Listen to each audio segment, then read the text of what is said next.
Assalamualaikum warahmatullahi wabarakatuh. Salam sejahtera untuk kita semua. Semoga kita semua selalu dalam lindungan Allah Subhanahu wa Ta'ala ya. Nah, seperti biasa, saya akan membagikan satu cerita horor dan misteri. Seperti apa ceritanya? Mari kita mulai. Pulanglah bersamaku. Cerita ini adalah bagian kedua, Tumbal 100 Perawan. Ia hanya ingin pulang. Januari 2012. Sudah cepat kemasi barang-barangmu, ucap seorang pria pada kawannya yang sejak tadi terlihat panik. Aku takut, Han, jawabnya dengan keringat yang terus mengucur deras. Siapa suruh kamu peduli dengan wanita itu? Kita hanya menjalankan perintah. Urusan yang lain biar bos yang atur, ucap Johan pada Aris, temannya itu. Kalau tahu begini, gak akan aku ikuti ajakanmu itu. Aris mulai menyalahkan Johan atas kejadian yang menimpa mereka. Johan hanya melirik tajam dan lanjut mengemas barang-barangnya ke dalam tas besar itu. Johan merogoh kantong jaketnya untuk mencari kunci mobil, namun tak kunjung ia temukan. Ah, sialan, di mana kunci itu? Gumamnya. Pantulan cahaya dari meja samping koper besar itu menyilaukan matanya. Nah, itu dia. Johan langsung mengambil kunci itu, namun tangannya menyentuh sesuatu yang keluar dari koper itu. Dasar pelacur, sudah mati saja menyusahkan, teriak Johan saat kaki pucat yang keluar dari koper itu menyentuh tangannya. Riz, kenapa resletingnya masih kebuka itu? Cepat tutup rapat-rapat, bentak Johan. Aris hanya mengikuti instruksi Johan tanpa mengatakan apapun. Tangannya gemetar, namun ia paksakan. Lantas mereka bergegas untuk pergi dari rumah kontrakannya. Ia menjauh keluar kota, mengantarkan mayat wanita itu ke tempat peristirahatannya yang terakhir, lautan. Kalau kita buang ke rel kereta, pasti nanti ketahuan. Ke danau pun sama, lautan adalah tempat yang paling aman untuk membuang mayat. Kita pergi ke laut dekat kampung halamanku. Johan seolah berbicara sendiri karena Aris dari tadi terdiam. Jangan banyak melamun, Riz. Kita tidak bersalah, kita hanya disuruh buang mayat. Kita tidak membunuh siapapun, ucap Johan yang dibalas dengan tatapan dingin Aris. Berangkat dari pukul 11 malam, mobil melaju dengan kecepatan tinggi dan sampai di tujuan tepat pukul 2 pagi. Ayo cepat sebelum pantai mulai ramai. Johan meminta Aris untuk membantunya mengeluarkan koper itu. Awalnya kita hanya suruh mengikuti dia dan melaporkannya ke si bos dan anaknya. Tapi kenapa harus sampai membuang mayatnya juga? Keluh Aris. Kalau bukan kita, siapa lagi? Hanya kita yang tahu masalah ini. Aku juga nggak habis pikir kenapa mereka tega melakukan ini semua. Padahal dia cantik dan kaya. Bisa saja dia menceraikan suaminya yang bejat itu dan menikah lagi, ungkap Johan. Entahlah, kalau wanita sudah cemburu, urusannya bisa berabe. Aris menimpali. Oh, Anjir menyeruak, tak kalah bagasi mobil dibuka. Koper mahal yang anti air itu pun tak mampu menahan basah dari darah yang tak henti-hentinya keluar dari sang mayit. Kita langsung buang nih, tanya Aris. Sebentar, aku telepon dia dulu. John mengambil ponsel yang ada di rangselnya untuk mengabari seseorang nan jauh di sana. Tapi telepon tak diangkat. Mana dia? Padahal dia sendiri yang malam-malam menelponku untuk mengambil koper di depan rumahnya. Sekarang dia malah sudah tertidur dengan nyaman. Johan mulai kesal. Coba telepon anaknya, saran Aris. Johan mencoba mencari kotak dengan nama Mas Pram di ponselnya. Ketemu, dan dia coba sambungkan. Tak ada jawaban pula. Lama ia tunggu dan akhirnya panggilan pun diangkat. Mas, maaf, ini saya langsung buang saja. Johan langsung ke intinya. Tak ada jawaban, sunyi. Halo mas, Mas Pram. Tak ada jawaban pula. Hingga suara telepon itu berubah, bising. Angkut dulu aja, coba cek masih hidup enggak. Cari HP-nya dan coba hubungi keluarganya. Badannya hancur, Pak. Ini sudah tidak bisa diselamatkan. Suara riuh dan ramai terdengar dari ujung telepon yang digenggam Johan. Sampai tiba-tiba sunyi, sepi. Dan terdengar tawa ringkih wanita dari ujung telepon. Sampai membuat Johan melemparkan ponselnya. Kenapa, Han? Aris nampak kebingungan. Bukan apa-apa, ayo kita pulang saja. Besok kita kabari lagi mereka, ucap Johan. Koper itu terasa begitu berat, jauh lebih berat dari sebelumnya. Kok tiba-tiba berat gini, Han? Sudah, ayo cepat kita buang. Belum sampai di bibir pantai, mereka dikejutkan dengan suara berat dari kakek tua yang berada di sebelah perahu mereka. Iblis, biadab, teriak kakek itu. Aris dan John saling menatap. John mencoba memberi kode untuk tidak menghiraukan kakek tua itu. Dasar tikus-tikus tak berguna. Coba kalian tengok siapa yang ada di dalam koper itu. Kakek tua itu kembali berteriak saat perahu mereka sudah mulai berlayar. Han, Aris mulai ketakutan. Sudah, jangan kau dengarkan kakek itu. Dia emang orang gila dari kampungku. Semenjak anaknya hilang saat berlayar, dia mulai kehilangan kewarasannya dan tak pernah pergi dari perahu itu. Dia selalu berteriak kalau iblislah yang membawa anaknya pergi. Cerita Johan. Terus sampai sekarang anaknya belum ditemukan? Tanya Aris. Entahlah, yang ku dengar dia mati tenggelam, tapi sampai bertahun-tahun lamanya tidak ada yang menemukan jasadnya. Makanya aku pilih lautan untuk membuang mayat ini.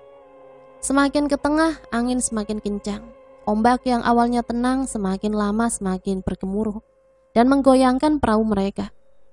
Han, sampai sini saja, ombaknya semakin kencang, pinta Aris. Jangan, kalau di sini nanti mayatnya cepat sampai daratan, kita harus lebih ke tengah lagi, bujuk Johan. Semakin ke tengah, tiba-tiba terdengar suara itu lagi. Suara cekikikan seorang wanita, ringkih. Han, kamu dengar gak? Aris semakin ketakutan. Udah, jangan diraukan, diam saja. John berusaha menenangkan, namun suara tawa itu semakin kencang, seolah dia ada di samping mereka. Han, jangan-jangan suara dia, ujar Aris sambil menunjuk koper yang semakin membesar itu. John melotot sambil meletakkan jari telunjuknya ke bibir, mengisyaratkan Aris untuk diam, seolah ia telah mengatakan sesuatu yang seharusnya tak ia katakan. Suara tawa itu semakin kencang sampai tiba-tiba ada rambut panjang yang menyentuh pipi Aris. Hah, apa? Ini apa? Pelan suara Aris sambil melihat kawannya itu dengan tatapan yang memprihatinkan. John diam, dia melihat perlahan ke atas. Dilihatnya sosok wanita bergaun putih mengapung tepat di atas kepala Aris. Rambutnya panjang, terurai. Dia tertawa, ringkih. John melihat ke arah koper itu. Dia berpikir jika membuang mayat ini mungkin adalah jalan satu-satunya agar makhluk itu pergi. Dilihatnya Aris yang semakin ketakutan. Air mata dan keringat mengucur deras dari wajah kawannya itu. Belum sempat Johan membuka koper, makhluk itu sekejap hilang. Ada rasa lega di hati keduanya. Ayo cepat kita buang, lalu pergi dari sini, bujuk Aris yang dijawab anggukan oleh Johan. Johan membuka resleting koper itu pelan sampai tangannya ditepis oleh Aris. Sudah, kita buang dengan kopernya saja. Gila kamu, kalau kita buang sama kopernya, nanti nelayan bisa curiga. Dan kasus ini bisa menjerumus ke pembunuhan. Kalau kita buang mayatnya saja, semua orang akan berpikir ini korban tenggelam. Dan luka-luka di tubuhnya akan tersamarkan. John memberikan alasan masuk akal pada Aris. John membuka koper itu perlahan. Setan, apaan ini? Teriak Johan. Mata Aris masih terbelalak tak percaya. Alangkah terkejutnya mereka saat didapati bukan satu, namun dua mayat yang ada di koper itu. Mayat pria dan wanita. Itu Bu Yani dan Mas Pram. Han. Aris hampir tersedak saat melihat dua mayat yang tak lain adalah bos mereka dengan keadaan yang hancur dan mengenaskan. Suara ringkih itu terdengar kembali. kini semakin menggelegar layaknya petir di tengah lautan. Bodoh, manusia bodoh. Suara itu memekik membuat Aris dan Johan menutup telinga mereka. Makhluk itu kembali dengan wujud yang jauh lebih buruk dari sebelumnya.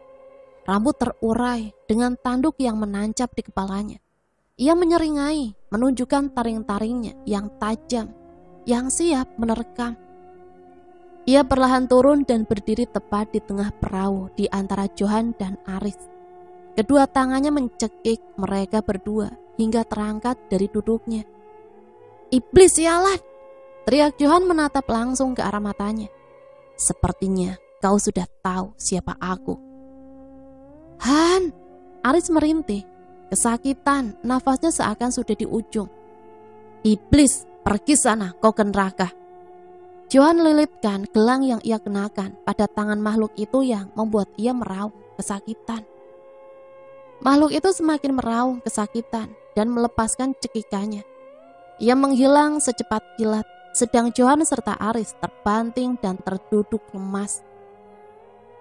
Aris terbatuk-batuk, namun Johan bergegas mengeluarkan kedua mayat itu dari dalam koper. "Cepat, kita sudah tak punya waktu," ucap Johan sambil terus membuang potongan mayat itu ke lautan. "Itu tadi apa, Han? Siapa dia? Makhluk apa dia?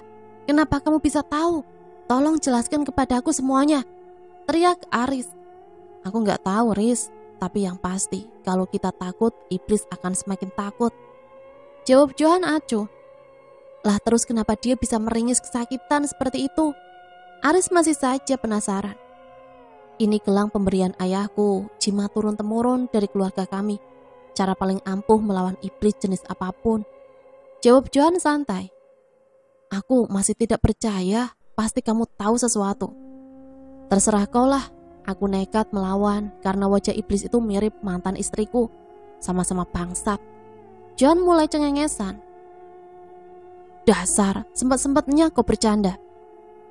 Aris masih tak percaya pada jawaban yang Johan berikan. Ia tahu ada sesuatu yang Johan sembunyikan darinya. Terlebih mayat yang ada di koper seharusnya wanita itu, wanita yang ia dan Johan kenal 5 bulan yang lalu. Dia wanita yang menggemparkan keluarga Ibu Yani. Lalu di mana Aini?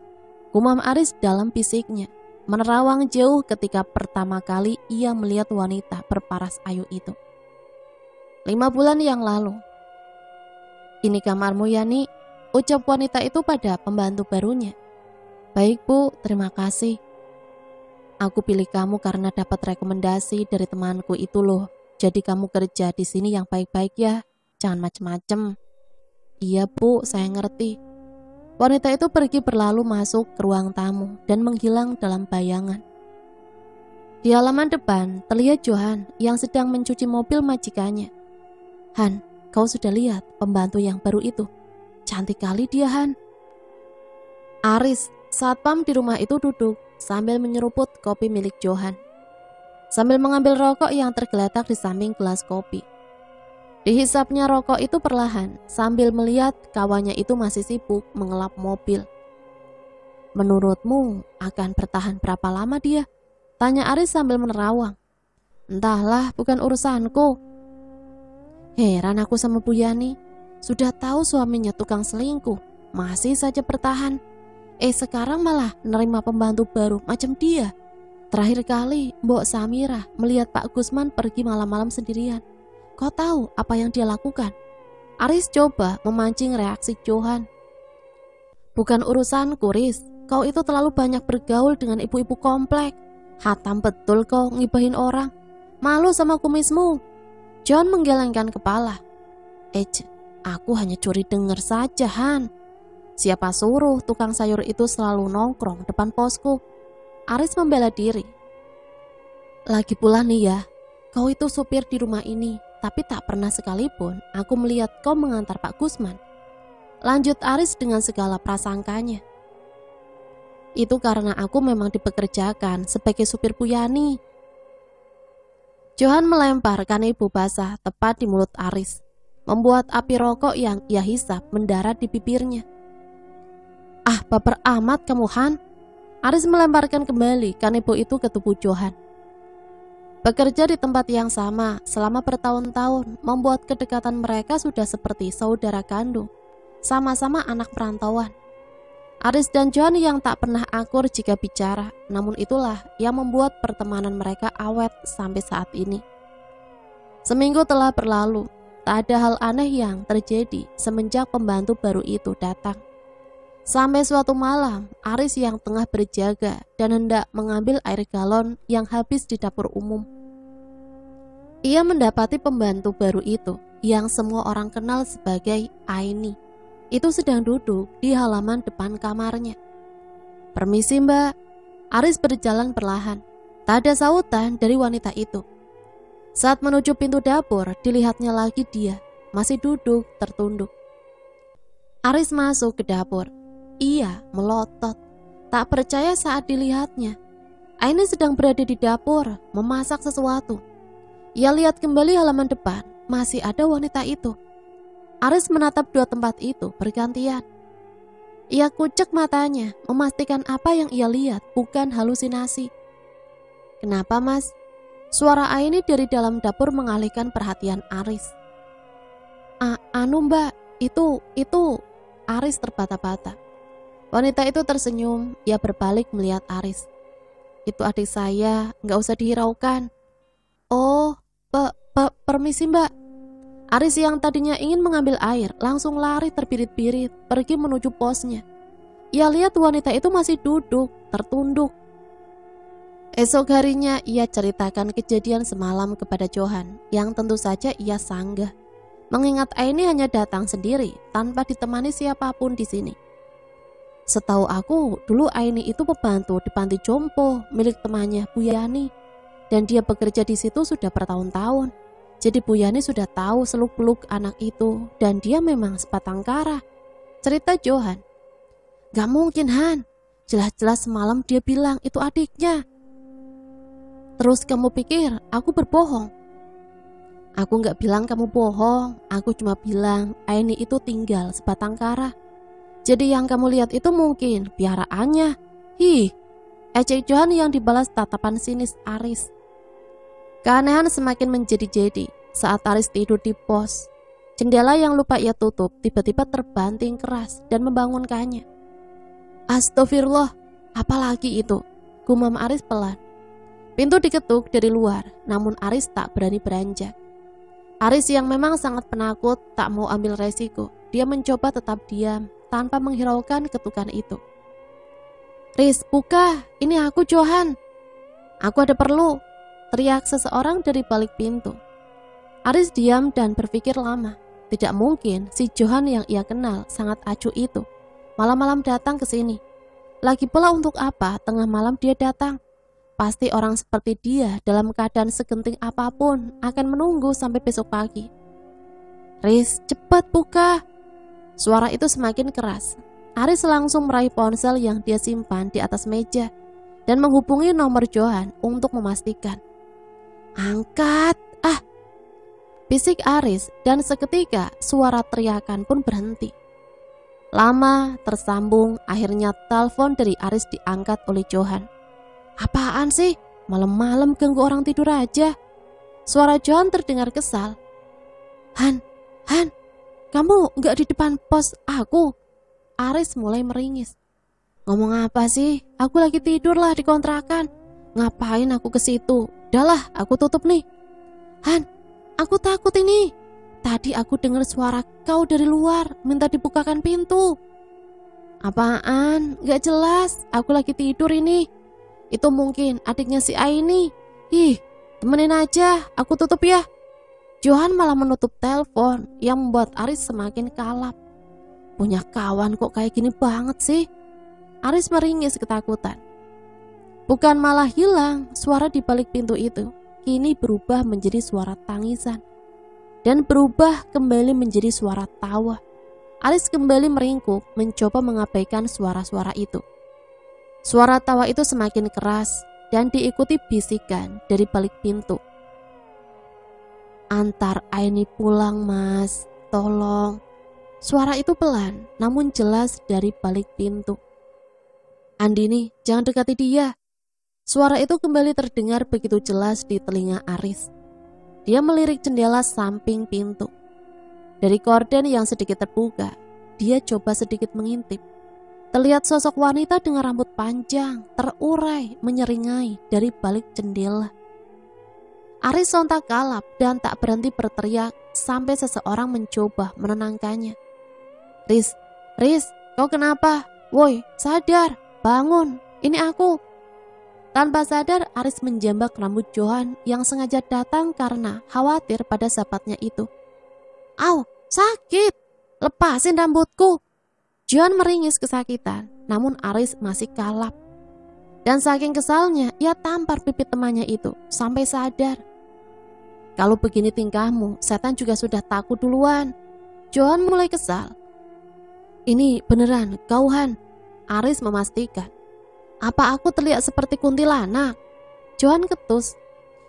Syukurlah, aku sudah gak karuan. Tadi aku lihat dia ada di jendela.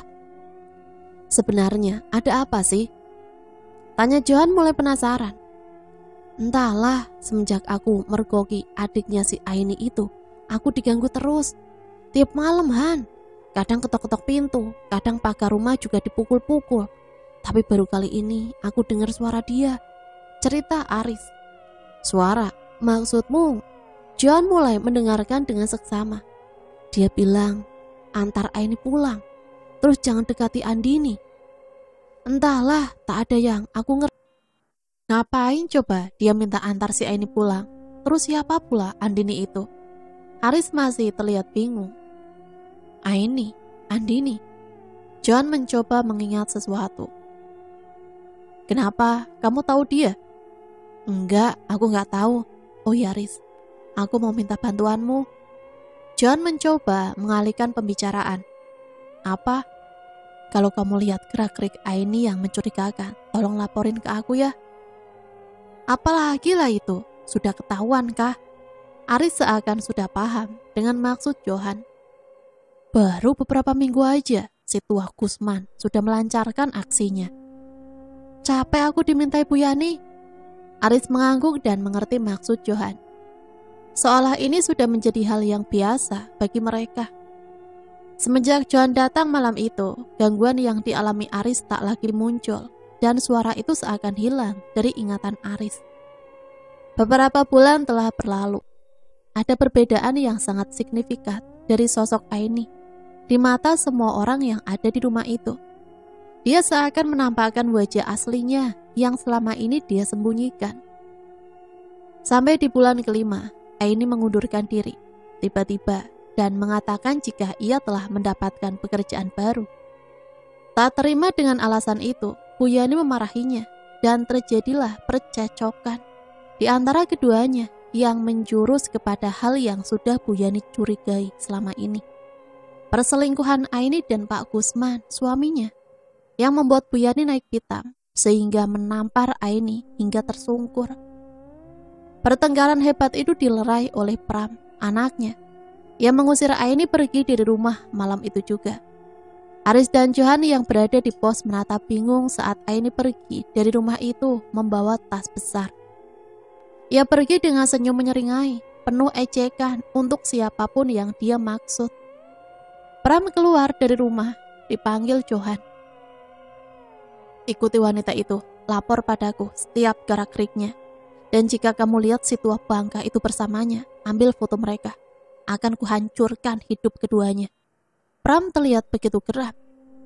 Johan hanya mengangguk, mengerti dan lantas melesat pergi, mengikuti setiap instruksi.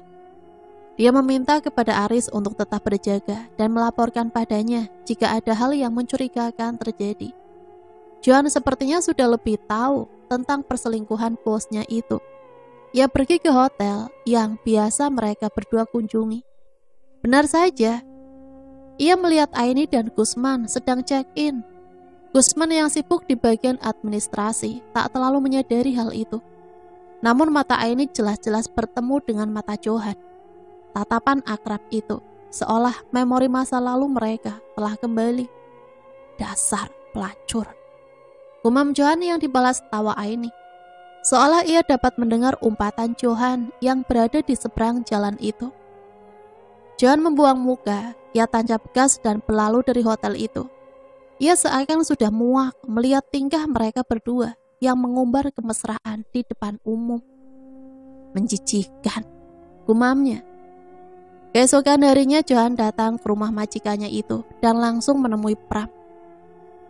Memberikan sesuatu yang ia perintahkan sebelumnya. Selepas itu dia menemui Aris dan memastikan kawannya itu bisa memberikan informasi tambahan yang ia pinta. Setelah kamu pergi, Bu Yani ngamuk-ngamuk kan. Aku aja ngeri liatnya. Mas Pram kewalahan dan pas aku coba bantu, dia suruh aku nungguin di depan. Kalau tamunya datang. Tamu siapa? Johan mendengar dengan seksama. Gak tahu aku, tamunya gak pernah datang, ujar Aris sambil mengangkat kedua bahunya. Tapi mereka gak akan melakukan hal-hal yang aneh kan? Aku takut, Han. Johan tak menjawab, dia hanya diam. Pram yang menjaga ibunya semalaman itu tertidur di sofa saat ibunya tak sengaja melihat foto-foto yang dikirimkan Johan berserakan di atas meja. Matanya merah, padam, seakan meredam rasa sakit yang tak kunjung usai.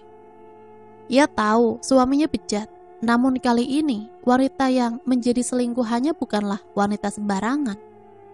Sesaat ia menyadari, ia seharusnya menolak bujukan temannya itu dari awal. Namun nasi sudah menjadi bubur, dia harus selesaikan malam ini juga.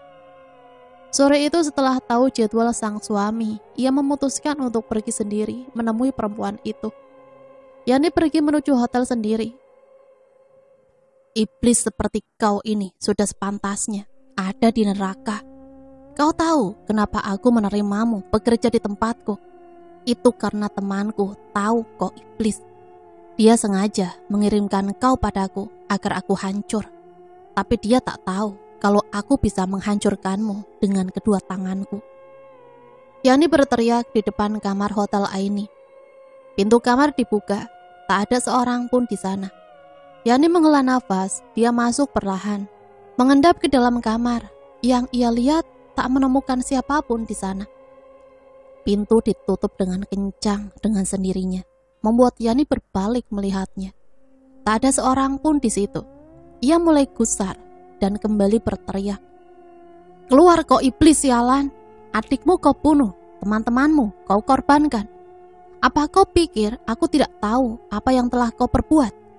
96 nyawa, hah? Jika aku menghabisimu, sekarang juga semua urusanmu sia-sia. Lampu kamar hotel mati seketika. Yani terdiam, tak bergerak. Dia berusaha mengumpulkan semua keberanian yang tersisa. Sampai kedua kakinya ditarik dari belakang. Ia jatuh tersungkur. Bodoh, kau pikir aku tak tahu rencana busukmu? Ingin menjadi kaya, awet muda. Kau tahu dukun bodohmu itu hanya mengantarkanmu kepada kematianmu. Kau marah karena suamimu kerebut. Cuy, ambil sana. Baunya seperti tikus got memuakan. Suara makhluk itu menggelegar, mengisi seluruh ruangan. Yani mulai ketakutan, kepalanya menyentuh sesuatu yang menggantung. Dingin, ia coba pegang. Kaki manusia. Ia berusaha berdiri, namun badannya dibantingkan ke dinding berulang kali. Tubuhnya remuk, namun ia masih bertahan. Ia pancing iblis itu untuk menyerangnya secara langsung. Bau anyir menyeruak tak kala iblis itu mendekati Yani. Ia paham saat wujudnya masih menyerupai manusia, gelang itu tak ada gunanya. Namun saat iblis itu muncul dengan wujud aslinya, gelang itu, gelang yang ia kenakan, setidaknya mampu melemahkan atau bahkan menghancurkan iblis itu. Jarinya yang panjang bagikan ranting pohon mencekik leher kecil Yani. Ia tak menyadari tubuh lemahnya tak mampu membuat apa-apa. Bahkan mengangkat tangannya pun ia tak mampu.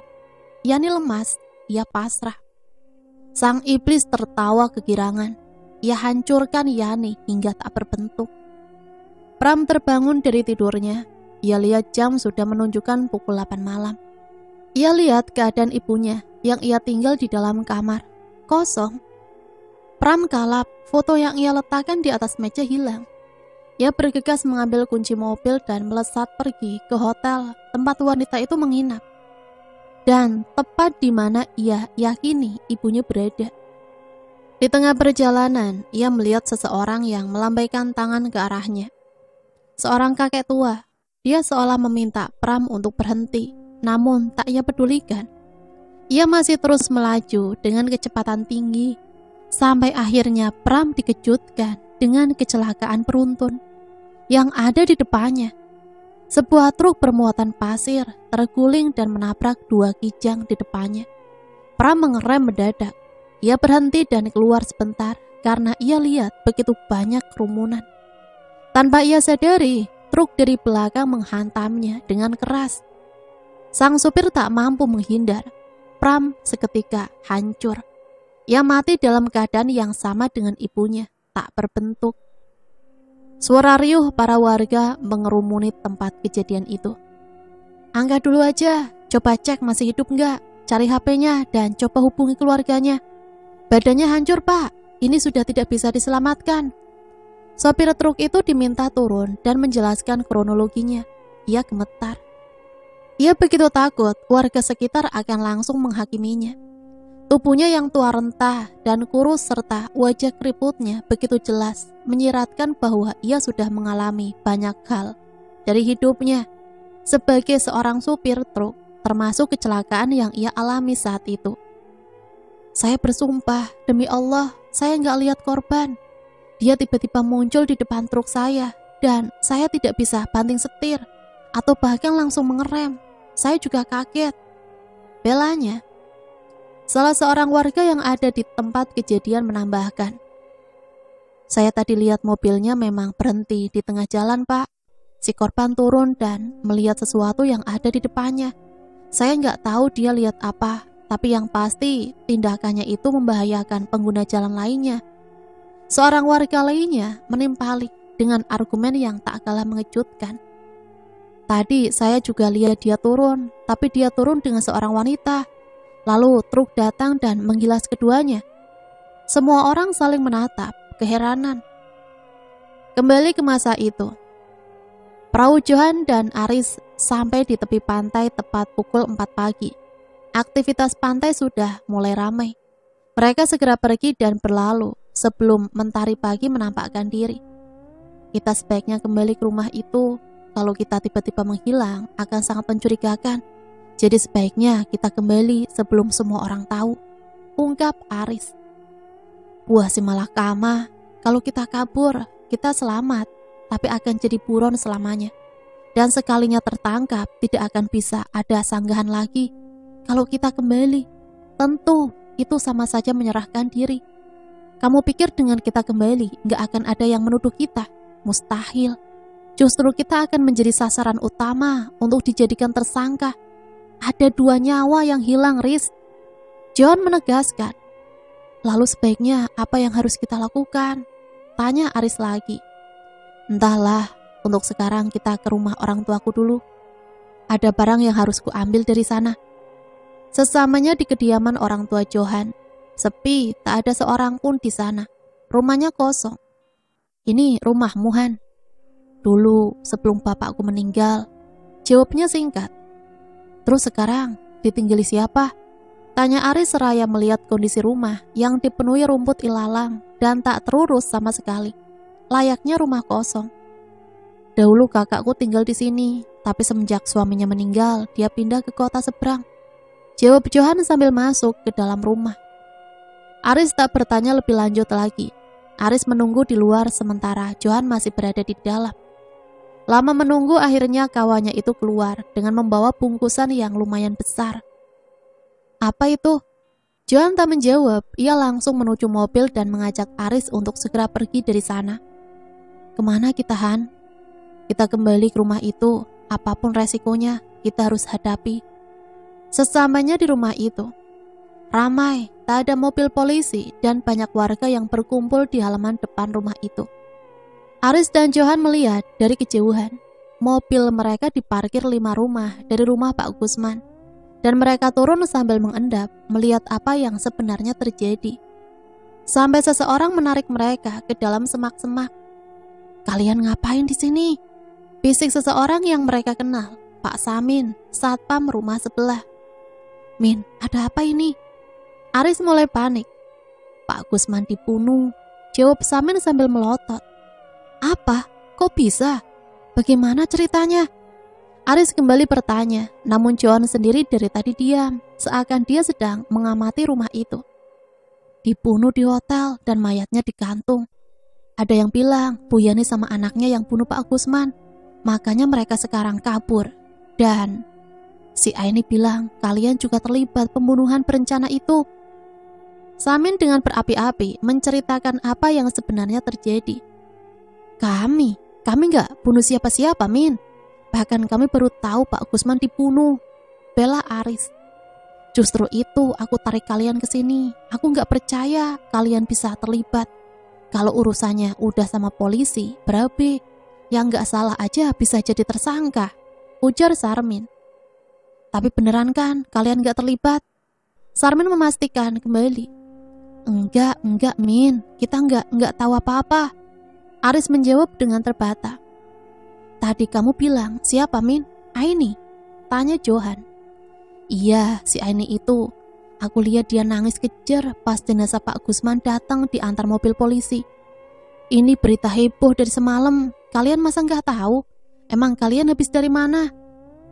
Sarmin mulai sedikit menaruh curiga pada keduanya.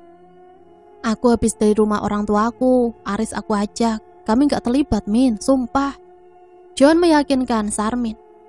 Sarmin hanya mengangguk, entah ia percaya atau tidak. John dan Aris pergi dari tempat itu dan meminta Sarmin merahasiakan kedatangan mereka. "Dasar pelacur sialan.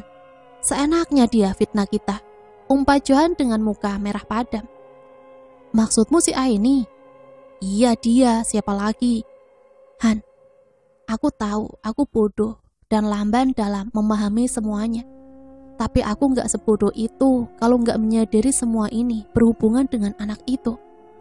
Kita berdua sekarang jadi buronan, tapi setidaknya kasih tahu aku apa yang sebenarnya terjadi." Aris sedikit menurunkan tempo suaranya dan melihat Johan dengan ekspresi serius. Johan diam dan akhirnya ia menceritakan semuanya. Aris tak percaya dengan apa yang ia dengar. Iblis yang menyerang mereka di tengah laut, yang membunuh Pak Gusman, Bu Yani dan Mas Pram. Iblis yang dengan wujudnya yang buruk itu tidak lain dan tidak bukan adalah wanita itu. Namanya Andini, ungkap Johan di akhir ceritanya. "Andini? Jadi namanya bukan Aini?" tanya Aris. "Aini adalah adiknya yang dia bunuh 5 tahun lalu. Dan selama itu pula dia hidup dengan nama adiknya itu. Dan adiknya itulah yang selama ini gangguin kamu tiap malam." "Jadi yang selama ini gangguin aku emang benar adiknya dia? Terus gimana mungkin seorang kakak begitu tega sama adiknya sendiri?" Aris semakin tak habis pikir. Dia bukan manusia, badannya itu hanya cangkang. Kurasa Andini yang asli sudah menyerah dalam dirinya, dan dia biarkan iblis menguasai tubuhnya itu, ungkas Johan. "Lalu bagaimana bisa kamu tahu semua ini?" "Bapak dan kakak iparku dibunuh oleh iblis itu." Aris langsung terdiam, ia tak lagi bertanya. Dia tahu masih banyak rahasia yang disimpan dan disembunyikan rapat-rapat oleh Johan darinya. Namun seberapa besar rasa penasarannya itu, dia merasa semakin baik jika ia tidak tahu. Iblis itu tidak akan pernah berhenti sampai dia menemukan apa yang dia cari, ungkap Johan. Mei 2019. "Aku bentar lagi sampai." Yusuf melihat pesan masuk dari istrinya. "Hati-hati sayang," balasnya singkat. Ia masih asik duduk di halte itu. Jam pulang sekolah telah tiba. Namun halte yang letaknya di depan sebuah SMA itu selalu sepi. Bus sekolah sudah tidak beroperasi dan bus umum pun sudah jarang melewati rute ini. Hampir semua siswa pulang pergi menggunakan motornya atau memesan ojek online. Ia masih duduk menemani kawan lamanya itu, seorang gadis yang masih mengenakan seragam sekolah. Ia duduk, menunduk, dengan menggoyangkan kakinya ke depan dan ke belakang. Sesekali ia melihat Yusuf dan tersenyum. Yusuf menua, namun tidak dengan gadis itu. Seragam yang sudah lusuh dan sepatu yang hampir robek masih membekas di ingatan Yusuf 12 tahun lalu. Bagaimana ia bertemu dengan gadis itu dalam keadaan di mana keduanya hampir meregang nyawa. Namun hanya satu yang bisa selamat. "Bang, ada korek?" tanya seorang anak SMA yang lewat di depannya, yang ia balas dengan gelengan kepala. Ia buka kembali ponsel sambil menunggu istrinya datang. Ia lihat pesan masuk di halaman Facebooknya. Pesan dari kawan lama di SMA yang sempat pindah saat masih kelas 2, Budi. Setelah saling bertukar nomor telepon, komunikasi mereka pun berlanjut di WA. Budi mengabarkan bahwa ia akan segera menikah dengan cinta pertamanya. Yusuf tahu betul siapa cinta pertama kawannya itu. Dia hanya diam sambil berpikir lama. Budi ternyata belum tahu siapa sebenarnya wanita yang akan ia nikahi. Wanita yang sebenarnya telah merenggut cinta pertama dia sendiri. Wanita yang tidak boleh Yusuf temui selama sisa hidupnya. Dan wanita yang telah merenggut kakek dan ayahnya. Dia adalah Andini. Mobil sedan berhenti tepat di depannya. Laila, istri Yusuf, melambaikan tangan padanya untuk segera menaiki mobil. Seakan Laila tidak sabar dengan cerita yang ingin ia sampaikan pada suaminya itu. Keduanya paham betul ada yang salah dengan pernikahan yang akan dilangsungkan oleh salah satu teman mereka itu. Entah mereka harus abaikan atau mereka ingatkan, masih menjadi pilihan terbuka bagi keduanya. "Menurut kamu baiknya gimana?" tanya Laila pada suaminya. "Aku belum bisa berpikir jelas, besok aku akan pergi ke tempat Om. Mau aku antar?" "Gak usah, aku pergi sendiri. Kamu jaga Maryam aja di rumah, aku kemungkinan nginep." Laila hanya mengangguk. "Tiap tahun kamu pergi ke halte itu, apakah dia masih ada di sana?" tanya Laila. "Itu tempat favoritnya, aku bisa merasakan kehadiran dia." Yusuf menerawang. "Kadang aku berpikir, hidup sebatang kara dengan sebuah keluarga yang tidak ada ikatan darah dengan kita itu berat. Meskipun mereka baik, tetap saja rasanya berbeda. Buktinya saat Aini hilang, keluarga angkatnya seolah tidak merasakan apapun. Mereka bahkan lebih memilih untuk melupakan dibanding berusaha sekuat tenaga untuk mencarinya. Aku gak tahu selama ini Aini begitu terluka," lanjut Yusuf. "Sampai sekarang kamu gak pernah cerita tentang kejadian selama kamu di sana. Apa ada yang Aini ucapkan sama kamu sebelum dia benar-benar pergi?" Yusuf hanya tersenyum, seraya berkata, "Biarlah itu menjadi rahasia kami, terlalu perih untuk menceritakannya." Laila tak bertanya lagi. Keesokan harinya, Yusuf pergi menemui pamannya. Mobil sedan itu menemani perjalanannya yang cukup panjang. 3 jam perjalanan, akhirnya Yusuf sampai di sebuah bangunan tua yang begitu luas. Sebuah rumah sakit jiwa. Ia tanggalkan semua benda yang membahayakan sesuai protokoler di rumah sakit itu. Hanya ia dan makanan kecil kesukaan pamannya. Kunjungan rutin yang ia lakukan membuat hampir semua perawat di sana mengenalnya. Sudah lebih dari 6 tahun pamannya itu dirawat. Dan setiap bulan pula ia kunjungi bersama dengan ibunya. Ini adalah kunjungan yang kedua di bulan ini. "Tumben Mas Yusuf datang lagi." Suster Rina menyapa Yusuf di saat ia masuk melewati lorong. "Iya suster, sudah kangen." Yusuf tersenyum seraya berjalan pergi. Yusuf berjalan cepat. Akhirnya ia sampai di kamar paling ujung lorong itu. Kamar yang begitu gelap meski di siang hari. Kamar nomor 11. Dilihat baik-baik papan nama yang ada di samping pintu itu. Kamar nomor 11, Johan Adrian. Ia berjalan masuk, gelap dan mencekam. Ada sekat besi yang mirip jeruji memisahkan kasur dan ruang kunjungan. Yusuf duduk di kursi depan sekat itu. Ia lihat pamannya yang meringkuk, menghadap tembok seolah tak peduli pada siapapun yang datang. Yusuf lihat sekelilingnya, ruangan yang pengap itu seolah tempat yang paling aman untuk pamannya bersembunyi. Ia lihat di kolong kasurnya. makhluk itu masih di sana. Makhluk yang berwujud seorang wanita. Ia datang seminggu setelah pamannya itu dirawat. Makhluk yang seakan enggan untuk pergi dan menetap di tempat itu. Hampir 6 tahun lamanya. Namun kali ini ia terlihat ketakutan saat Yusuf masuk ke ruangan itu. Aneh, tapi selama tidak mengganggu, ucap Yusuf dalam hati. Assalamualaikum Om. Tak ada jawaban. Yusuf menaruh bungkusan yang ia bawa di atas meja. Sejenak kamar itu hening. Lalu suara tawa menggelegar memenuhi isi ruangan. Pamannya itu beranjak dari kasurnya. Ia berjalan dan berdiri menghadap Yusuf. Matanya hitam, kepalanya pelontos, dan tubuhnya kurus kering. Seolah paman yang ia dulu kenal paling tampan, ini sudah tak bisa dikenali lagi.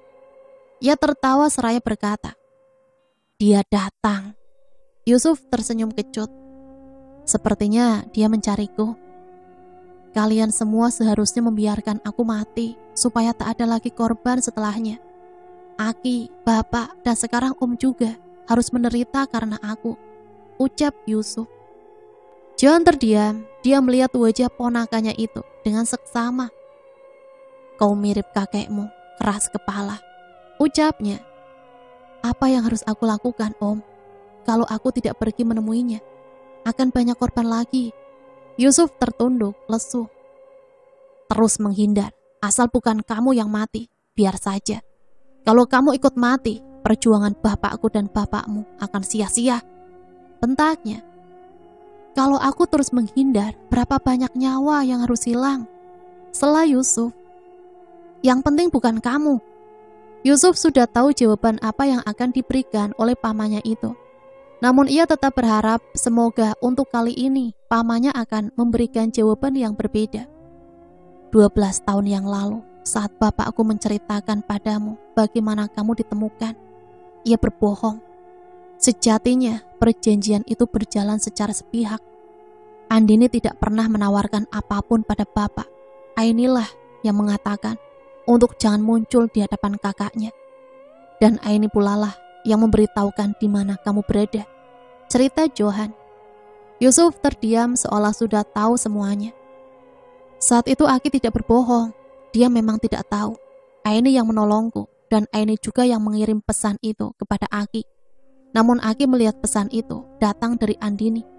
Sampai akhirnya Aki menyadari kekeliruan itu saat Andini datang kembali ke rumah kami dan mencariku. Cerita Yusuf. John tertegun seolah perlahan memori itu kembali. Kamu satu-satunya saksi hidup dari kejadian itu. Bapak dan Aki Toha yang berada di tempat yang sama denganmu, semuanya mati. Bahkan bapakmu sendiri harus menjadi korban. John sesekali melirik ponakannya itu dengan tatapan iba. Tapi yang harus kamu tahu, kematianmu tidak akan menjadi jaminan. Dia akan berhenti. Dia iblis, tipu daya adalah keahliannya. Kematian siapapun nantinya, itu bukanlah kesalahanmu. Itu memang takdir mereka yang kebetulan harus melalui hal semacam itu. Lanjutnya, aku harus tetap datang, tegas Yusuf. Dasar bodoh, kau itu anak lemah, menghadapinya saja sama saja dengan bunuh diri. Lihat apa yang dia lakukan padaku. Aku berteriak mengungkap kebenaran di meja hijau, tapi mereka malah mengirimku ke sini. Nasibmu masih lebih bagus dari si bodoh Aris yang memilih mengakhiri hidupnya di tahanan. Teriak John dibarengi air mata yang membasahi pipinya. Yusuf seolah tak menggubris hal itu. Aku harus mengakhirinya. Yusuf pamit meninggalkan pamannya yang masih berdiri di balik sekat besi. Malam itu John duduk termenung. Percakapan ia dengan Yusuf tadi siang seolah tak berbekas. Hidup bertahun-tahun dengan diperlakukan layaknya orang sakit mental membuat ia menjadi benar-benar hampir gila. Terkadang Johan tak mampu membedakan antara khayalan dan kenyataan.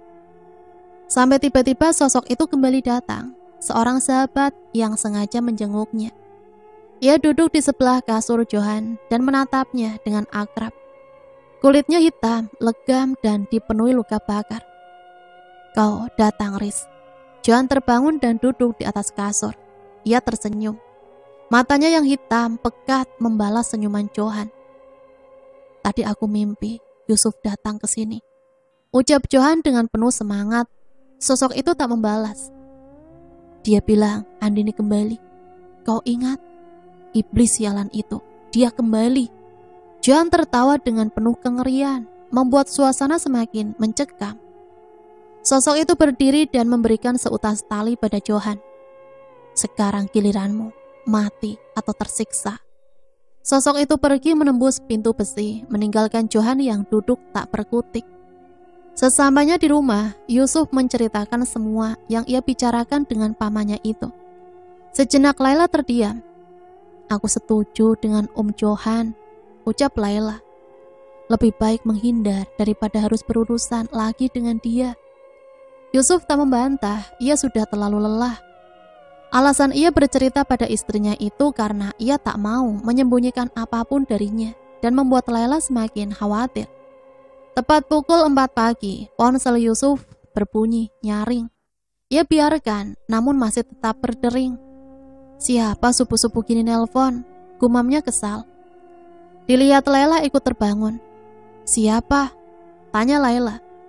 Ibu, jawab Yusuf bingung. Suara isakan terdengar saat Yusuf memencet tombol hijau itu. Assalamualaikum, Bu.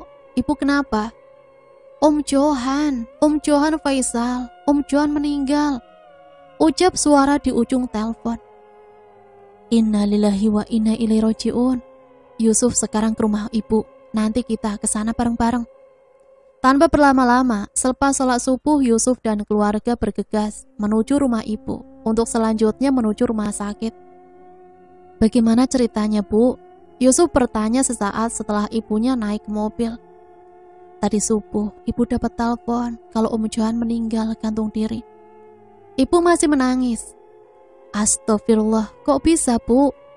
Laila tak habis pikir. Ia melihat mimik suaminya yang juga kaget karena setahu dia, Yusuf pergi menemui pamannya itu sore sebelum kejadian.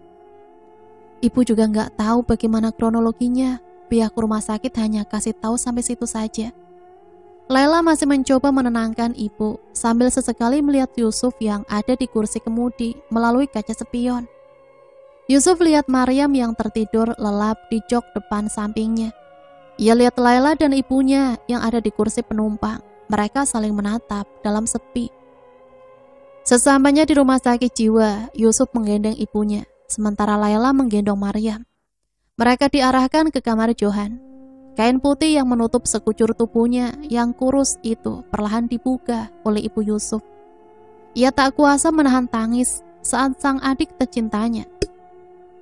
Saat adik tercintanya terbujur kaku dengan luka di tangan dan lehernya. Kondisi yang sama yang dialami ayah dan suaminya kini menjadi pula pada sang adik. Yusuf memeluk ibunya dan sambil menutup kain itu kembali. Yusuf meminta untuk proses pemandian jenazah dan segala rupanya dilakukan di rumah sakit, sehingga almarhum dibawa ke rumah untuk disolatkan dan dikuburkan segera. Selama di rumah sakit, Yusuf hanya diam tanpa bertanya banyak hal pada siapapun terkait kematian pamannya itu. Setelah proses pemakaman telah selesai, Yusuf dan keluarga memutuskan untuk tinggal di rumah ibunya selama 40 hari ke depan. Mengingat kondisi ibunya yang sangat terpukul. Setidaknya dengan keberadaan mereka di rumah akan sedikit memberikan semangat pada ibunya. Dari situ Yusuf juga menyadari sesuatu. Menghindar adalah satu-satunya cara untuk menyelamatkan diri dari Andini. Bukan untuk dirinya, namun untuk orang-orang di sekitarnya, yang akan sangat terpukul jika ia mengalami nasib yang sama seperti kakek, bapak, dan pamannya itu. Aku tidak boleh egois, pikirnya. Beberapa minggu telah berlalu dan pernikahan Budi pun semakin dekat. Namun setelah percakapan itu, Yusuf memang sengaja untuk tidak berkomunikasi lebih lanjut dengan Budi dan mengabaikan setiap panggilan-panggilan telepon darinya dengan dalih sibuk. Sampai satu ketika ada nomor baru yang terus menelponnya di saat Yusuf sibuk di tempat kerja. Ia abaikan pula nomor itu sampai ia menerima pesan lewat WA. Mas Yusuf, ini Cupri, OP di rumah sakit jiwa. Mohon maaf mengganggu, saya dapat nomor masnya dari Suster Rina. Ada yang ingin saya sampaikan, mohon untuk berkenan membalas pesan ini. Tulis pesan itu. Yusuf terdiam, lalu ia balas. Maaf Pak, baru sempat balas. Nanti sore saya telepon balik. Jam sudah menunjukkan pukul 5 sore, saatnya Yusuf pulang. Ia lihat ponselnya, masih menimang apakah ia harus menelpon balik orang itu, atau dia tetap abaikan. Namun kali ini rasa penasaran itu semakin kuat. Halo, Mas Yusuf ya? Suara di seberang sana langsung mengangkat telepon dari Yusuf seakan ia telah menantikan hal itu. Iya, ini saya. Ada hal penting apa ya Pak? Bisa ketemu malam ini Pak, penting banget soalnya. Ya sudah, saya ke rumah sakit saja ya. Jupri langsung mengiyakan dan percakapan berhenti sampai di situ. Tak lupa Yusuf mengabari keluarganya kalau ia pulang telat malam ini. Tentu saja tanpa memberi alasan yang sebenarnya. Sesamanya di rumah sakit, langit sudah gelap dan suasana sudah sangat sepi. Ia lihat ada 2 orang yang berdiri di dekat pintu gerbang. Ia kenal salah satunya, Suster Rina. Setelah turun dari mobil, Yusuf menghampiri dan menyapa keduanya. Mas Yusuf, maaf mengganggu waktunya. Wajah Suster Rina begitu tertekan. Iya, nggak apa-apa Sus. Yusuf tersenyum, ramah. Suster Rina mengajak Yusuf untuk duduk di warung kopi di samping pos security. Ini Pak Jupri Mas, mungkin Mas Yusuf jarang melihat beliau ya, karena memang beliau kerja shift sore. Suster Rina memperkenalkan Jupri dan mereka langsung bersalaman. Saya langsung aja ya Mas. Lanjut Suster Rina yang dijawab anggukan oleh Yusuf. Kemarin Pak Jupri menemukan ini di kolong ranjang almarhum Pak Johan. Ini yang Mas Yusuf bawa tempo hari kan? Suster Rina mengeluarkan bungkusan hitam. Betul Sus, kenapa ya? Yusuf bingung. Anu Mas, waktu saya nemuin kresek ini isinya ada tali tambang dan sepucuk surat. Jupri mengeluarkan isi bungkusan dengan perlahan. Mas, seperti yang Mas Yusuf tahu, kami tidak pernah membiarkan pasien menggunakan benda-benda yang berbahaya dan melarang pengunjung membawa barang-barang yang berbahaya pula, termasuk tali ini. Namun saya yakin ini bukan dari Mas Yusuf kan? Tanya Suster Rina. Awalnya kami sempat mengira kalau tali yang digunakan itu dia dapatkan dari gudang, karena pintu kamar sudah terbuka saat subuh kami menemukan jasadnya tergantung. Tapi setelah Pak Jupri memberikan ini kepada saya, ternyata tali ini adalah tali yang sama yang digunakan almarhum. Lanjutnya, jadi maksud Suster, Yusuf tersentak. Tentu saya tidak menuduh Mas Yusuf. Saya percaya Mas Yusuf tidak akan melakukan itu. Makanya saya minta Pak Jupri jangan ceritakan dulu masalah ini yang nantinya akan jadi masalah besar. Ditambah, ceritanya terhenti. Suster Rina melirik Jupri dan meminta ia melanjutkan ceritanya. Semenjak saya menemukan bungkusan ini, saya mimpi terus Mas. Mimpi didatangi seorang wanita, dan di mimpi itu dia ancam saya untuk kasih surat ini ke Mas Yusuf. Awalnya saya abaikan Mas, tapi lama-kelamaan saya kena sial mulu Mas. Makanya saya ceritakan ke Suster Rina. Cerita Jupri. Suster bilang saat ditemukan pintu kamar om saya terbuka. Tanya Yusuf. Betul Mas, gemboknya hancur. Yusuf menghela nafas seraya berkata, bungkusan ini saya isi dengan makanan kesukaan om saya. Tidak ada surat apapun ataupun tali tambang. Lalu bagaimana mungkin seorang pasien bisa membuka gembok yang jelas-jelas dikunci dari luar? Bagaimana dengan keamanan di rumah sakit sendiri? Masa tidak ada satpam yang jaga kemarin malam? Yusuf agak sedikit meninggikan suaranya. Suster Rina dan Jupri saling menatap bergantian. Ada sedikit keraguan dari keduanya. Satpam yang jaga malam itu kemarin sore meninggal dunia Mas, ucap Suster Rina. Sebenarnya ada hal lain yang mau saya tunjukin sama Mas Yusuf. Suster Rina mengeluarkan ponselnya dan membuka galeri video. Sempat ragu akhirnya ia tekan tombol play. Terlihat video CCTV dari dinding yang menghadap kamar Johan. Saat itu waktu menunjukkan pukul 1:30 dini hari. Tidak ada yang aneh. Sampai di detik ke-30, ada sesuatu yang menghantam pintu.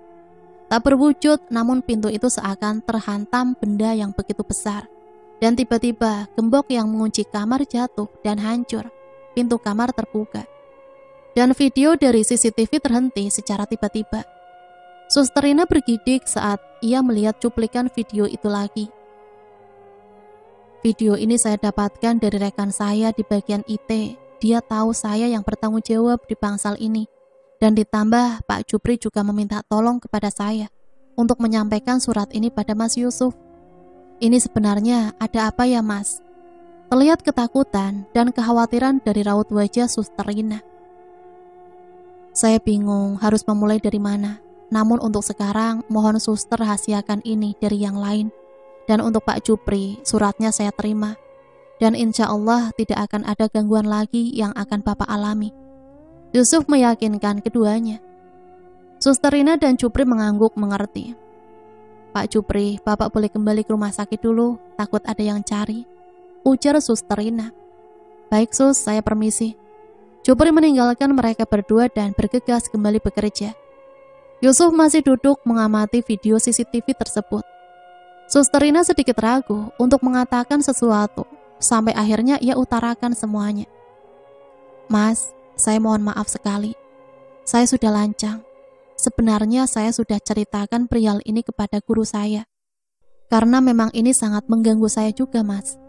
Suster Rina tertunduk. Guru? Tanya Yusuf. Iya, Mas, Kiai Mukmin. Guru di tempat saya dulu menimba ilmu. Saya mohon maaf, Mas. Tapi Suster Rina sejenak ragu. Kiai mau bertemu dengan Mas Yusuf. Memang suster cerita apa saja? Saya hanya ceritakan tentang kasus bunuh diri almarhum dan video yang ada di ponsel saya, Mas. Tentang surat dan lainnya tidak saya sampaikan. Saya bingung apa yang sebenarnya terjadi, dan saat saya tanyakan kepada Kiai, beliau tidak menyampaikan apapun dan malah ingin bertemu dengan Mas Yusuf. Lanjut cerita Rina. Yusuf berpikir lama hingga akhirnya ia menyetujui permintaan Suster Rina. Dan mereka berencana pergi ke tempat Kiai Mukmin esok lusa, hari libur Suster Rina. Sehari telah berlalu, semakin mendekati hari pernikahan Budi. Yusuf pamit pada istrinya untuk berangkat kerja, tanpa memberitahu urusan setelahnya. Singkat cerita, Yusuf berada di rumah Pak Kiai. Assalamualaikum Pak Kiai. Sapa Suster Rina pada seseorang. Perawakannya sedang, kulitnya putih, bersih, serta rambut dan janggut yang tumbuh menutupi wajahnya. Ia tersenyum ramah saat melihat kedatangan Yusuf dan Suster Rina. Waalaikumsalam warahmatullahi wabarakatuh. Sudah datang, Rin. Jawabnya dengan suara yang begitu lembut. Ia sesekali melihat ke arah Yusuf. Pak Kiai mempersilahkan mereka masuk dan meminta istrinya untuk memberikan suguhan untuk tamunya itu. Pak Kiai sudah tahu siapa orang yang Suster Rina bawa. Namun tentu saja Yusuf memperkenalkan diri untuk memberikan rasa hormat kepada beliau. Hingga percakapan pun menjurus ke hal yang paling serius. Hal yang tidak pernah Yusuf bayangkan sebelumnya. Mas Yusuf pasti sudah sangat lelah selama 12 tahun, selalu dibayang-bayangi oleh makhluk itu. Ucap Pak Kiai yang membuat Yusuf dan Suster Rina sedikit tersentak. Maksud Pak Kiai? Yusuf mengkerutkan dahinya. Saya kenal sama kakekmu, dia teman saya dulu. Dia juga sempat datang ke sini dan menceritakan semuanya. Bagaimana kamu hilang selama beberapa hari dan ditemukan di hutan 12 tahun yang lalu. Tapi apakah kamu tahu tujuan makhluk itu sebenarnya? Tanya Pak Kiai. Yusuf merenung. Dia mau saya mati Pak Kiai, karena saya satu-satunya saksi hidup kejadian malam itu. Jawab Yusuf lirih. Pak Kiai terdiam seraya berkata, dia suka sama kamu dan ingin membawa kamu ke dunianya. Yusuf terkejut. Dari sekian tahun, cerita yang ia dapatkan tak pernah sekalipun kakeknya katakan hal itu. Tapi apakah kamu tahu kenapa sampai saat ini dia belum mengganggu seperti dia mengganggu anggota keluarga kamu yang lainnya? Tanyanya lagi. Yusuf sedikit menggelengkan kepalanya, seraya menunjukkan gelang pemberian kakeknya yang ia pakai. Pak Kiai tersenyum. Gelang itu tidak memberikan pengaruh apapun, hanya bau dari gelang kayu itulah yang membuatnya kesal. alasan dia sebenarnya belum mengganggumu. Dia ingin kamu sendiri yang datang secara sukarela padanya. Dan satu-satunya cara dia adalah merenggut satu persatu orang yang kamu sayangi sampai kamu menyerah dengan sendirinya. Yusuf tertegun sesaat. Ia teringat sesuatu yang terjadi 12 tahun yang lalu. Bagaimana luka lebam yang ia dapatkan di sekujur tubuhnya saat makhluk itu. Yusuf menggelengkan kepalanya dengan cepat. Ia ingin melupakan memori kelam itu. Tapi kakek saya hanya bilang dia ingin saya mati, tegas Yusuf. Kakekmu itu berbohong supaya kamu bisa menghindar darinya. Tapi saya tidak bisa. Setidaknya kamu harus tahu hal ini. Terakhir pamanmu yang mati, lalu siapa lagi? Tapi kamu tidak perlu khawatir. Saya akan coba bantu kamu, ucap Pak Kiai, memberi harapan pada Yusuf. Yusuf mengangguk dan berterima kasih. Selanjutnya Yusuf dan Suster Rina pamit pulang. Suster Rina terlihat begitu gemetar. Ia menatap Yusuf sesekali, namun sejuta pertanyaan itu ia tak mampu utarakan. Maaf, suster, harus tahu semua ini. Yusuf memecah keheningan. Suster Rina mengangguk. Mas Yusuf, sebenarnya kemarin saya mau cerita, tapi masih saya tahan. Karena mungkin itu cuma hal lumrah saja. Tapi setelah tadi saya dengar cerita Pak Kiai, saya jadi yakin itu pasti ada hubungannya.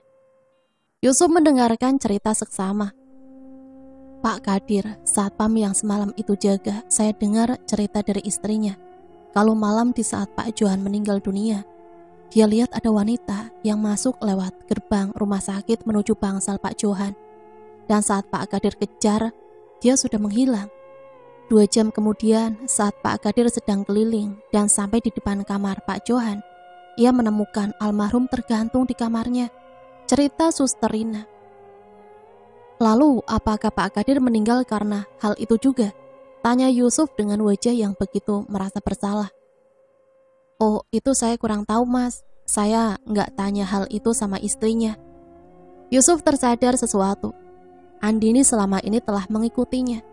Bahkan di hari saat ia datang ke rumah sakit pun Andini tetap berada di sampingnya. Andini, iblis yang membuat penghuni kamar Johan pun ketakutan. Setelah mengantar Suster Rina ke rumahnya, Yusuf segera tancap gas dan pulang. Jam menunjukkan pukul 11 malam. Ia lihat Laila, Maryam dan ibunya sudah tertidur lelap. Setelah sore tadi Yusuf memberitahu mereka untuk tidak menunggunya pulang. Dia pergi menuju gudang, mengambil bungkusan yang diberikan oleh Jupri tempo hari. Ia tersadar itu bukanlah bungkusan darinya, melainkan bungkusan yang memang milik pamannya. Bungkusan yang 7 tahun lalu pamannya bawa dari rumah kakeknya. Surat dan tali tambang itu masih utuh di dalam bungkusan. Tali tambang yang sama yang membunuh kakek, bapak dan pamannya itu. Mereka bertiga tidak pernah bunuh diri. Itulah yang selalu Yusuf yakini. Ki Rusman menerima surat itu, tapi tak pernah sekalipun ia berikan pada Yusuf. Begitu pula yang terjadi pada ayah dan pamannya. Jika surat ini tak aku buka, mungkin Pak Jupri yang akan kena imbasnya, batin Yusuf. Perlahan surat itu ia buka. Yusuf kaget. Surat itu dipenuhi dengan darah dan perlahan membentuk tulisan, "Pulang bersamaku." Yusuf tutup kembali surat itu dan ia simpan dalam bungkusan. Ia berusaha melupakan apapun yang terjadi nantinya. Ia ingat ucapan Pak Kiai, selama ia tak menyerahkan dirinya, Andini tidak akan pernah bisa membawanya. Seminggu telah berlalu. Tepat besok lusa adalah hari pernikahan Budi. Yusuf memutuskan untuk tidak akan datang dan akan mengikuti perintah pamannya untuk terus menghindar. Ponsel Yusuf berdering. Nama Suster Rina terpampang jelas di layar ponselnya. Assalamualaikum suster, ada apa? Tanya Yusuf yang dibalas suara tangisan dari seberang telepon.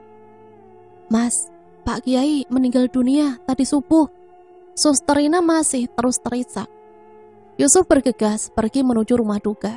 Rumah begitu ramai penuh sesak oleh pelayat. Ia lihat Suster Rina melambaikan tangannya sesaat mata mereka bertemu. Berdasarkan cerita dari keluarga, Pak Kiai meninggal setelah melaksanakan sholat subuh di masjid. Ia meninggal saat sedang duduk di halaman depannya. Tak ada sebab yang mengarah ke hal-hal lain selain memang usia beliau yang sudah tua dan takdir Tuhan yang sudah tertulis. Pertemuan ia dengan Yusuf adalah pesan terakhir darinya sebelum ia menghembuskan nafas terakhir. Karena tanpa cerita beliau, Yusuf tidak akan pernah tahu apa yang diinginkan makhluk itu. Setelah proses pemakaman, Suster Rina mengajak Yusuf untuk berbincang sebentar. "Mas, 2 hari yang lalu Pak Jupri ditemukan meninggal dunia di rumahnya," ucap Suster Rina dengan air mata yang masih basah. "Innalillahi wa inna ilaihi raji'un." "Meninggal kenapa, Suster?" Yusuf syok mendengar berita itu. Sudah jelas-jelas surat itu telah sampai ke tangannya, dan sudah jelas pula ia baca surat itu. Tapi kenapa?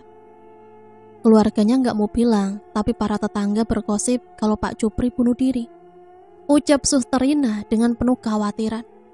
"Saya takut, Mas."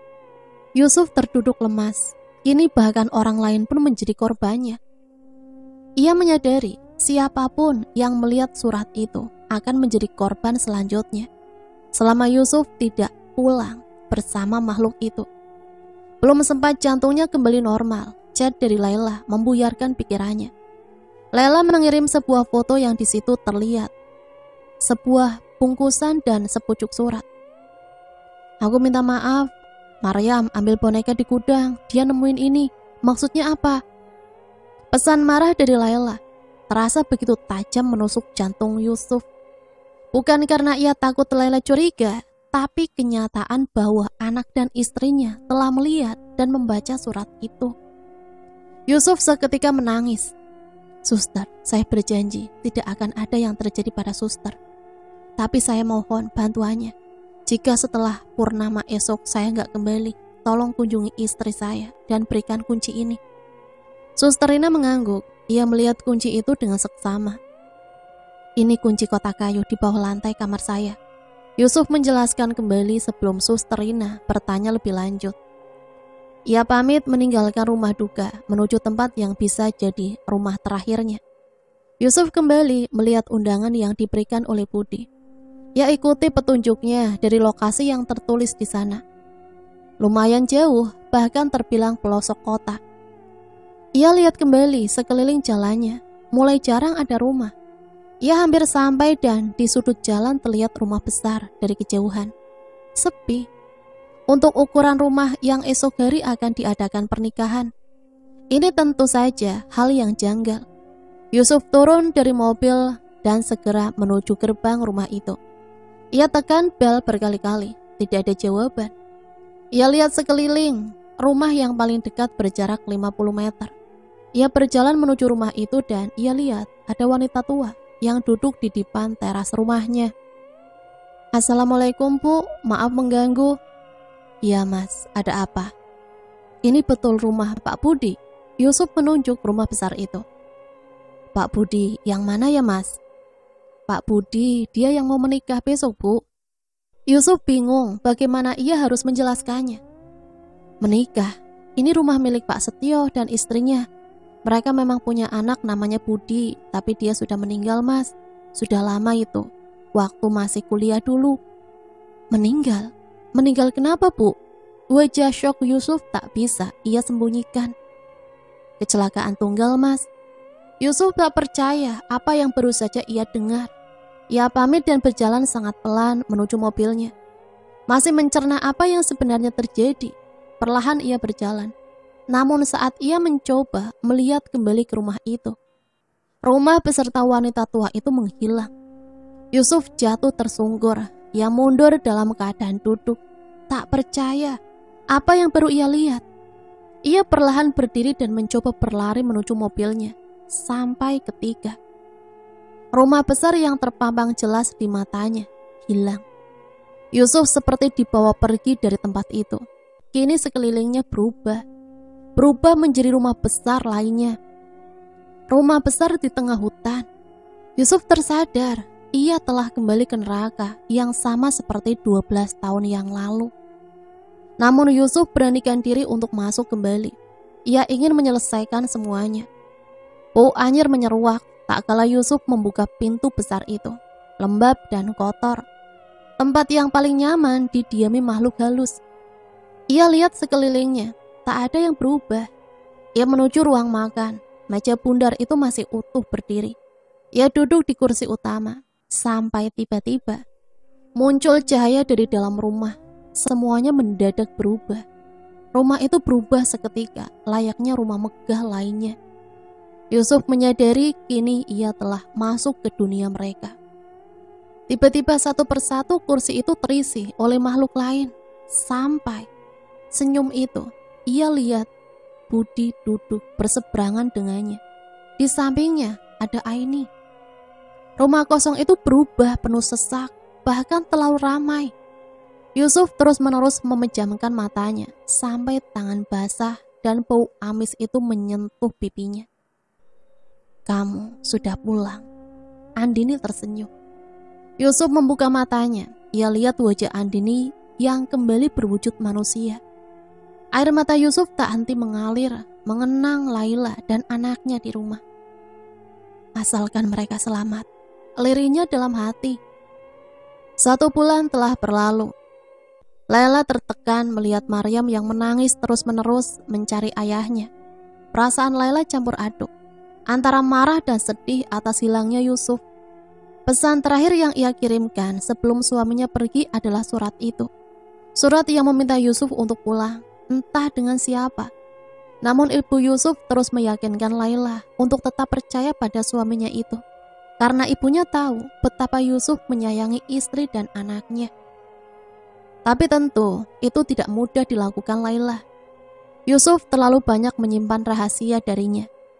Sampai sore itu, pintu diketuk oleh seseorang dari luar. Suster Rina, sapa ibu Yusuf yang sudah sangat akrab dengan suster itu. Ibu Yusuf mempersilahkan Suster Rina masuk dan mereka berbincang sejenak sampai akhirnya ia meminta izin untuk bisa bertemu dengan Laila. Laila tersenyum ramah, tak kala mata mereka bertemu. Ia berusaha menyembunyikan rasa sedihnya dengan sangat baik. Sampai wajah senyumannya berubah saat Suster Rina menceritakan maksud kedatangannya. Ia menceritakan semua hal kepada Laila dan ibu Yusuf. Semuanya tak terlewatkan sedikit pun. Laila tak kuasa menahan air matanya. Ia masih tak percaya dengan apa yang Suster Rina ucapkan.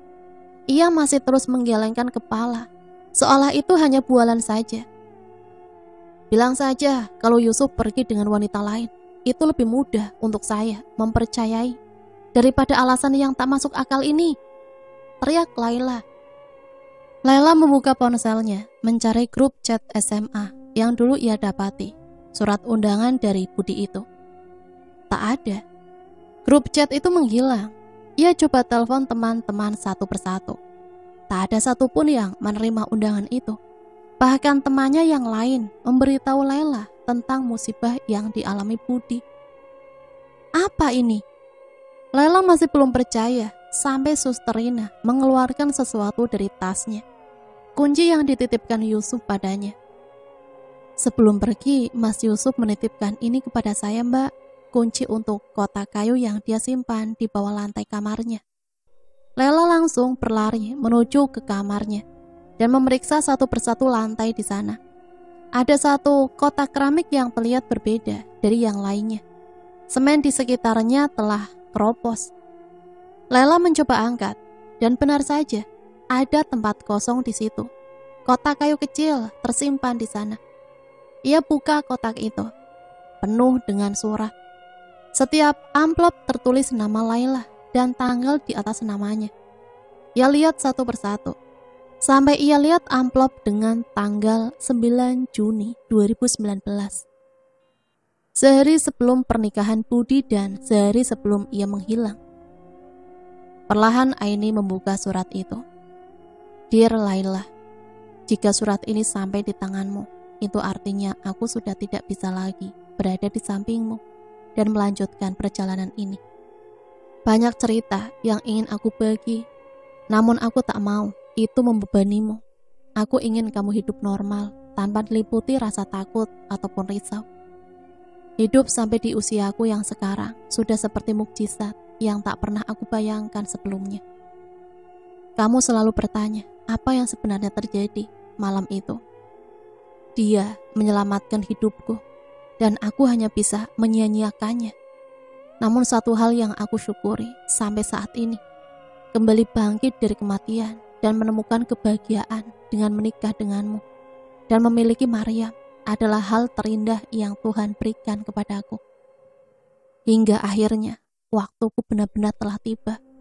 Maafkan aku, tolong jaga dirimu baik-baik dan jaga Maryam untukku.